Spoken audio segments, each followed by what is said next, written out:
Kami hormati kepada pengurus jamaah sholat isya dan sholat taraweh, yang saya hormati kepada Bapak RT, Bapak RW, Bapak-bapak, ibu-ibu, jamaah sholat isya dan sholat taraweh yang insya Allah dimuliakan Allah Subhanahu wa Ta'ala. Amin. Amin. Alhamdulillah, di malam yang ke 18 ya. Nah, kita diberikan kesehatan oleh Allah, diberikan taufik, hidayah serta inayahnya sehingga kita dapat melaksanakan sholat isya dan sholat tarawih secara berjamaah.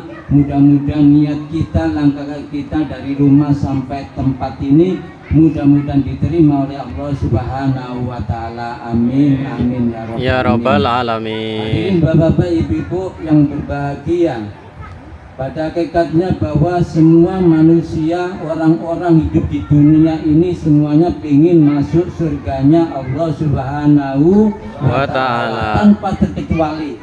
Apapun profesinya, profesinya sebagai direktur, profesinya sebagai petani, profesinya sebagai pejabat tinggi negara, sebagai pejabat RT dan RW, semuanya ingin masuk surganya Allah Subhanahu wa Ta'ala. Kita rindu kepada surga karena apa?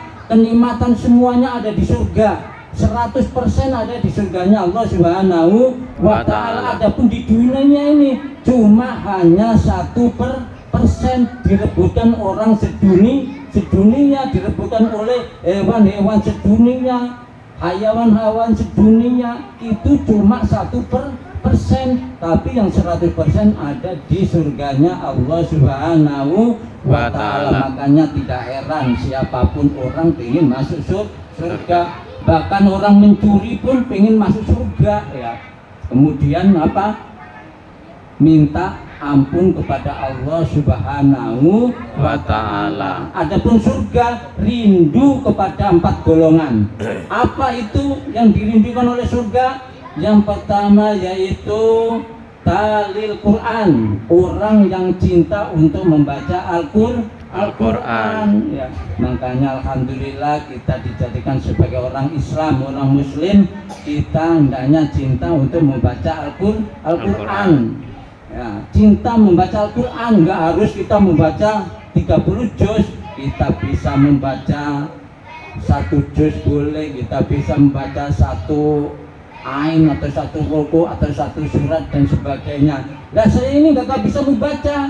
Lah, orang yang susah membaca Al-Quran tapi mau membaca Al-Quran, cinta Al-Quran, ini dilipat gandakan pahalanya oleh Allah Subhanahu wa Ta'ala. Kalau orang bisa membaca Al-Quran dapat 1, tapi orang yang susah membaca Al-Quran ini dapat 2 pahalanya. Susah membaca Al-Qurannya dan untuk belajar untuk membaca Al-Quran jadi double. Makanya kita harus semangat ya.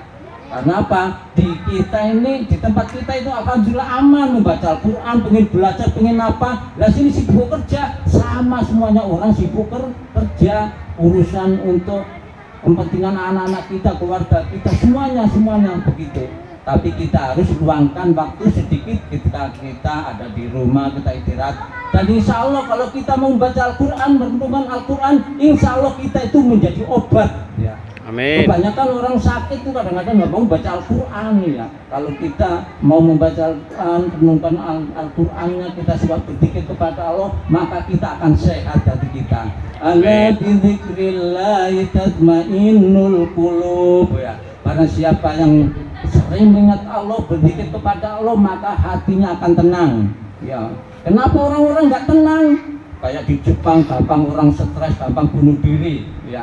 Kita di negara kita kadang-kadang stres, malah cekek botol, malah stres lagi ya, malah minuman keras ya, malah stres lagi ya, malah bunuh diri ya gitu. Nauzubillah min dzalik. Kalau kita membaca Al-Quran, mau belajar, mau surat apapun, juz 30, mau juz amma, mau baca Iqra, nggak apa-apa. Kalau mau belajar insya Allah kita diridhoi oleh Allah Subhanahu wa Ta'ala, hidup tenang.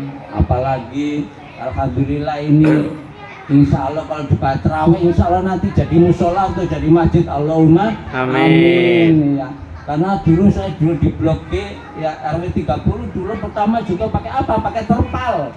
Mending kalau ada besi-besinya, dulu pakai itu, belum ketahui grup pas terawih dulu. Alhamdulillah jadi Masjid Darussalam sekarang ya. Ya dulu juga gitu, yaitu dari warga per warga gitu ya, pencelengan bahasanya ya. Dulu 20 ribuan alhamdulillah jadi pondasi 1 tahun dapat cakar ayam, dikomplain sama warga. Wah macam mana pula ini, cuma 1 tahun udah dapat berapa baru cakar ayam aja. Maaf karena ini kondisinya tanahnya masih labil, kalau nggak dikasih cakaran yang kuat nanti roboh. Buat apa kalau kita dibangun bagus-bagus tapi masjidnya roboh. Alhamdulillah sedikit-sedikit jadi masjid lah.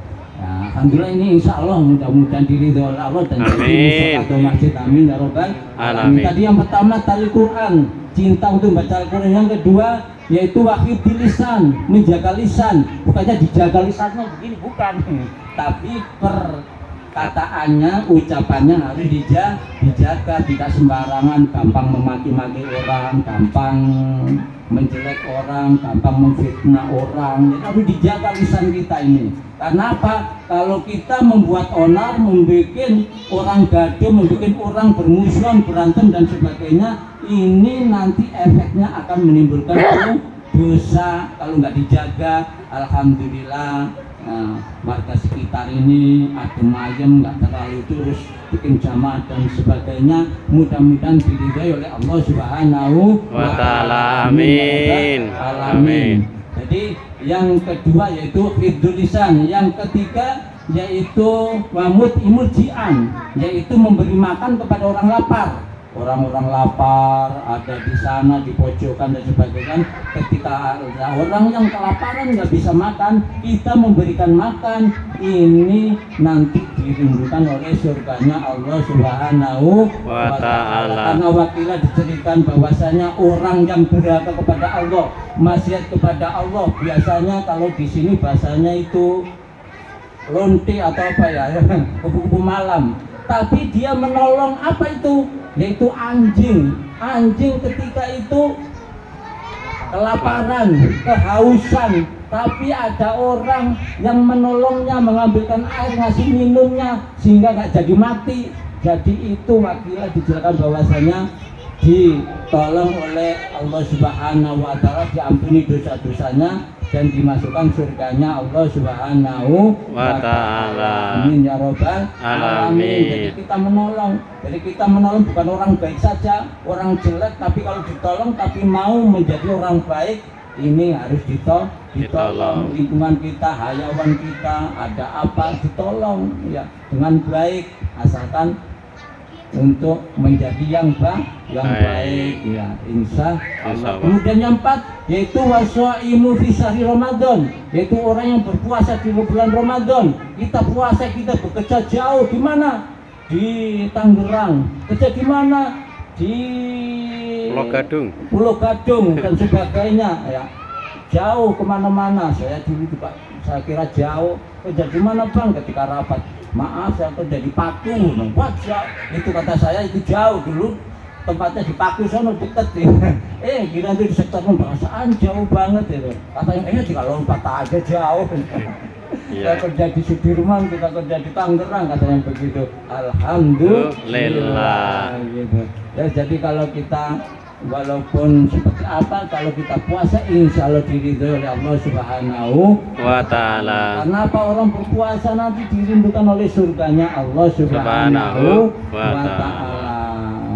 Man shoma Ramadhana imanan wahtisaban ghufira lahu ma taqaddama min dzambi. Barang siapa yang berpuasa di bulan Ramadan dalam keadaan iman ikhlas karena Allah Subhanahu wa Ta'ala, maka dosa-dosanya akan diampuni oleh Allah Subhanahu wa Ta'ala. Jadi kita jangan kecil hati, panas-panas puasa. Ini Allah kakak sayang sama kita, bukannya Allah kakak sayang, tapi Allah memberikan kesayangan lewat puasa. Ketika itu terus mau buka, makan cuma minum teh manis, makan kurma, alhamdulillah itu kebahagiaan tersendiri ya. Karena apa?